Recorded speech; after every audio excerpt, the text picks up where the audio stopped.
Hello everyone, welcome to another Moog City 3 video. I am your host, Moog City 3, and I thought today that I would take you through a tour of my Golden Age Minecraft world. This is the world I use for my Golden Age Minecraft series, where I have been playing version Alpha 1.0.16, and we're about to update. We're about to move on to another version of the game, and I thought it would be really cool if we could do a tour of this world right before we actually update it, just to preserve the world in its current state in some way. I'll of course make a backup of this world for those who watch the series, but I thought it'd be really cool to see the world in its current state before it really moves on.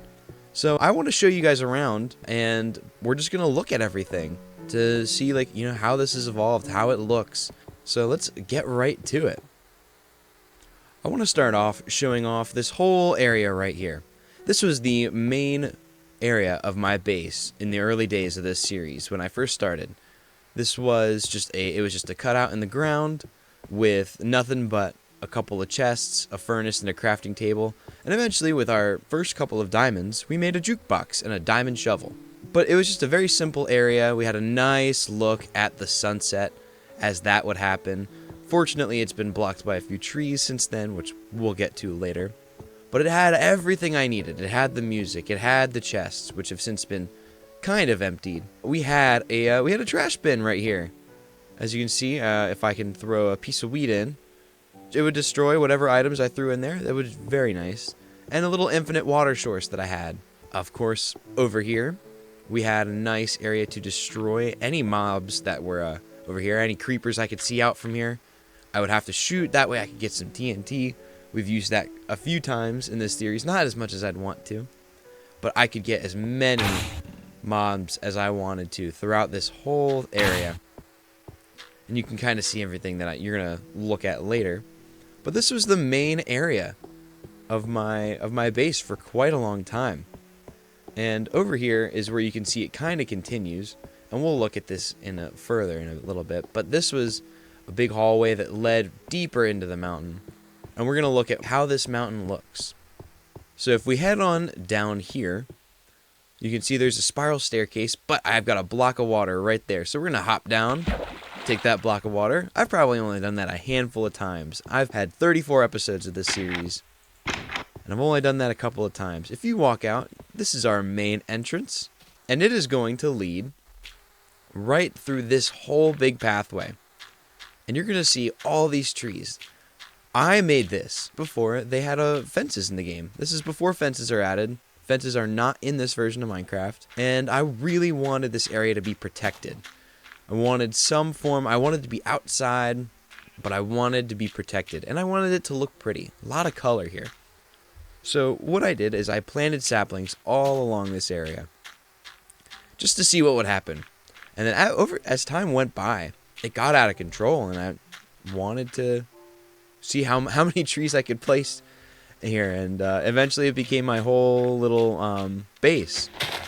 So my whole area is protected now because of these trees. I don't have to worry about creepers coming in right in front of my house if I go through this entrance. I don't have to worry about any of that. I don't have to worry about a thing. And you can see, from out here, this is what the main cave system is. I call this the Moog Cave. This is all the Moog Cave. Even these trees right here, it's covered up. I call it the Moog Cave. And I'm very happy with how it turns out. It's very, very much alpha. It screams alpha to me, where I'm not going necessarily for style. I'm not going for, wow, this looks really pretty and detailed and artistic. I'm playing this how any other person would play it back in 2010. And I'm very happy with how this has turned out. It's very pretty to me, because I feel like I'm playing Minecraft in 2010. So let's head back up into the Moog Cave, take our spiral staircase, and we are going to head along this railing, of course, and back over here into this stone hallway. Over here, I really wanted to go deeper into the mountain. So in order to do that, I had to make this giant cobblestone pathway and a lovely window that lets all the natural light in. We gotta light up these paintings.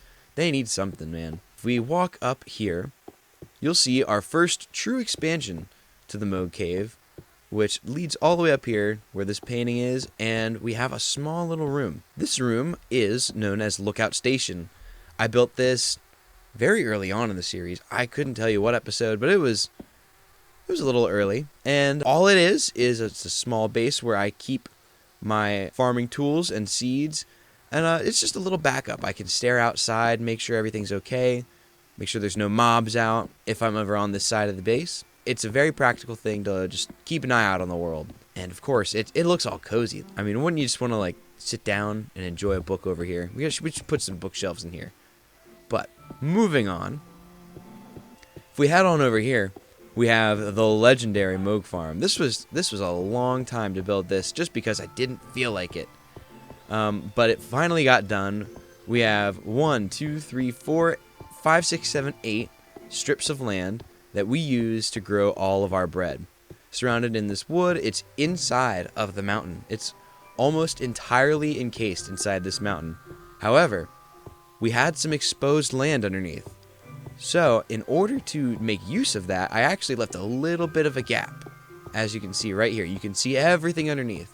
Of course, I can use this for protection reasons, but I always have an excess of seeds. Maybe not right now, I haven't been farming a lot lately, but if I am able to, I could kind of just throw these out, and I don't really need them. I can always get rid of my items over here. So it's very practical use. Eventually, I wanted to get a little bit out of the mountain and take more advantage of what else is going on over here. I wanted a mine that went all the way to bedrock, but it was just impractical to go from the top of a mountain to the bottom of a mountain. So I made a pathway that leads all the way over here. I've got this wooden tube of sorts that leads over to this giant glass wooden tower. And man, is it tall. And is it a lot of glass. But it leads down all the way over here to the main part of the Moog Cave. This is the central station of Moog Cave. And we've got plenty of storage. All the storage I could want. Half these chests aren't even full. Mainly because I use a lot of the resources I have. But I can tell you, I have no shortage of cobblestone and no shortage of dirt. I will not be running out of those anytime soon. But this is the main area of the Moog Cave. I really wanted a big skylight, something that would just bring all the light down here, and I don't have to worry about lighting all too much down here, especially because I have the lava garbage disposal. I don't have to worry about a whole lot because there's no mobs in here. The torches light it up well at night, the lava does too, and during the daytime, I've got all the sunlight I could need. Of course, over here, we've got our full set of diamond armor, which we'll be utilizing once we fully update the game into the later stages of alpha.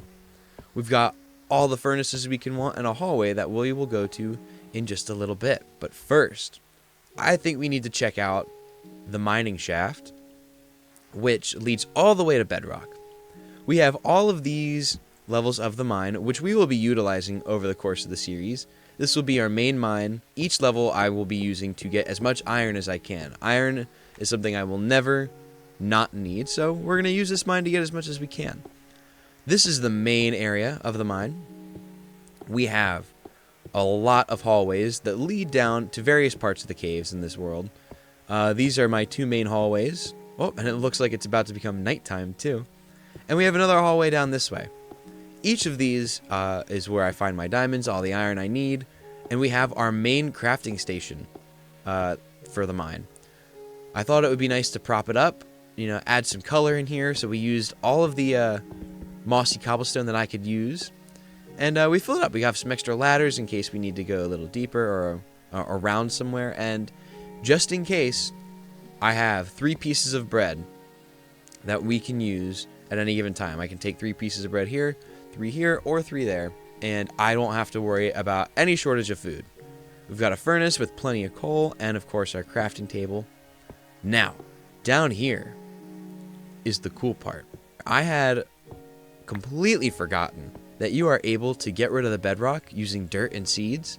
So over here, we were able to find one of the many locations where there's no bedrock covering up the void.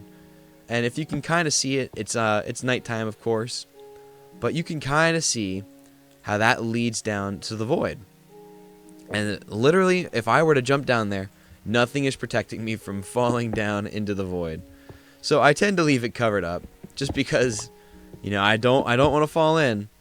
But it is very cool that I was able to get to that. It's awesome. I think it's absolutely amazing.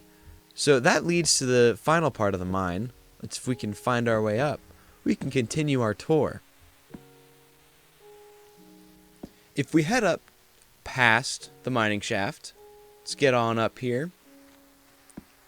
You'll see we have this long hallway. And we've got big plans for it, but it's kind of barren at the moment. Over here we have our sugarcane farm. We've got plenty of sugarcane. It doesn't look like a big one. It does not look like a big sugarcane farm at all.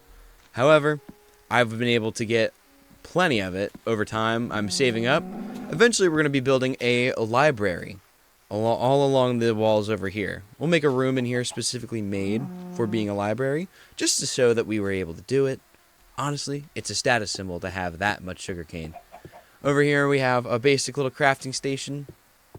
And oh, this is going to be one of my favorite parts of the entire tour. If we head on down this hallway, we are going to find something absolutely amazing.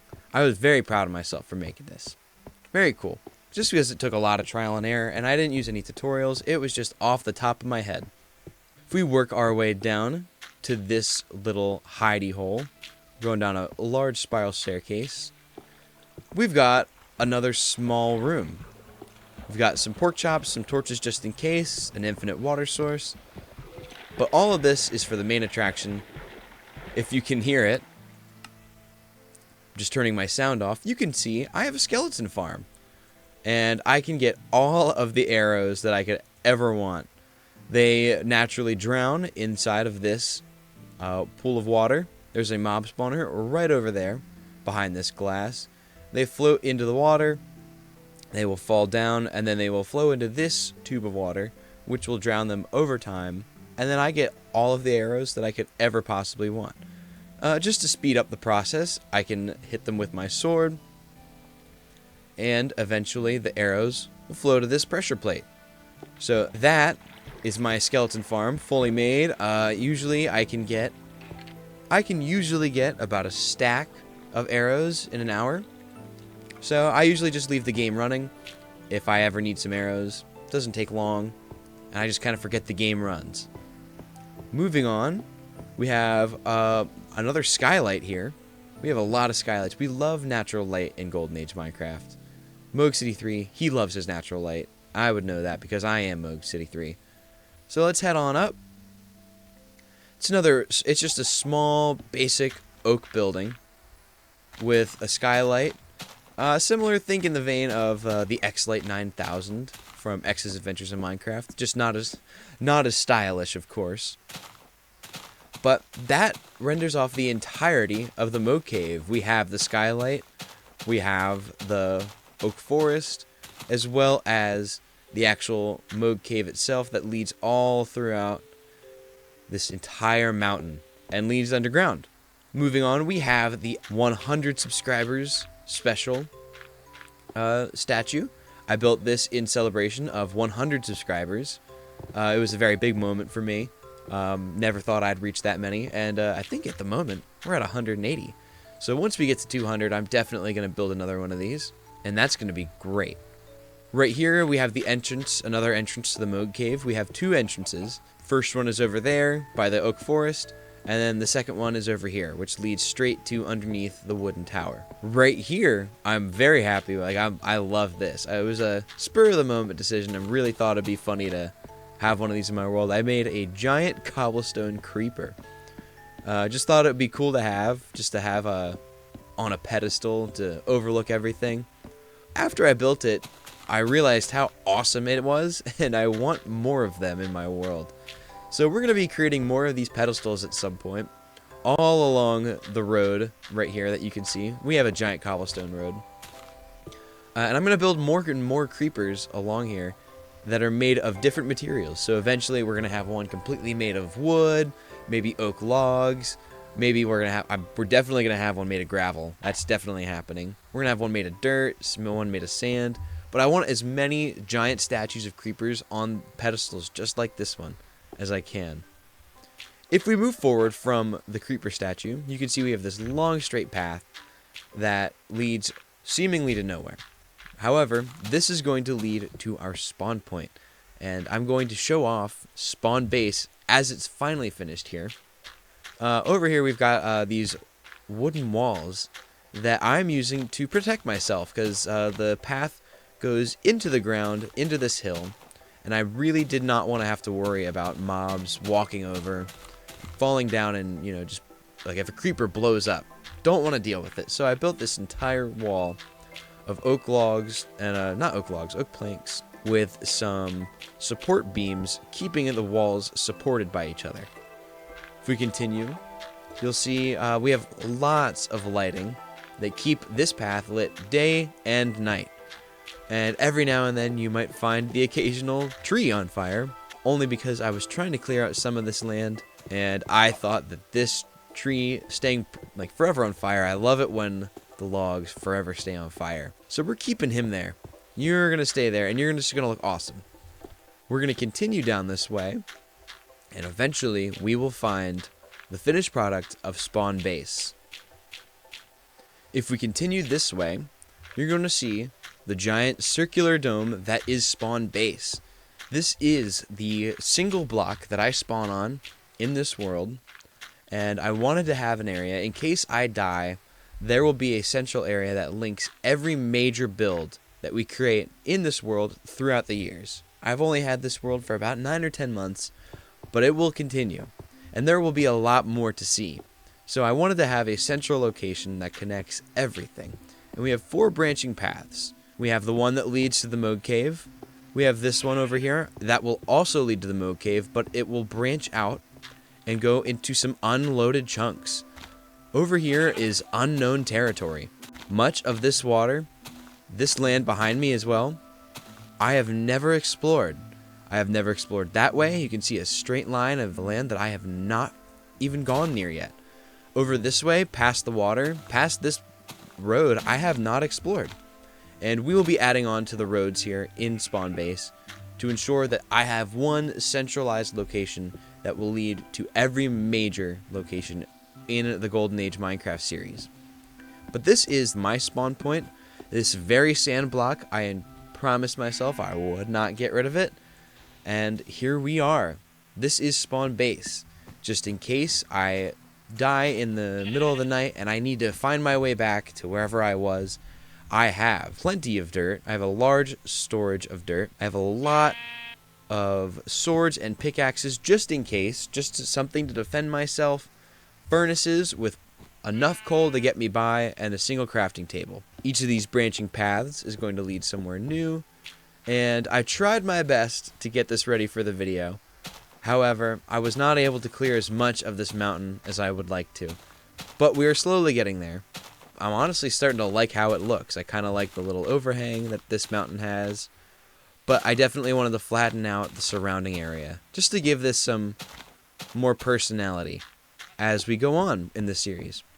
So that kind of concludes the entire tour of my Golden Age Minecraft world, my alpha world. Prior to its update, we are going to continue this series as long as I can, and we are going to update my Minecraft world into Alpha 1.2.0 in the very next video. So I hope you all are looking forward to that just as much as I am, and I will see you all in the next video. See ya!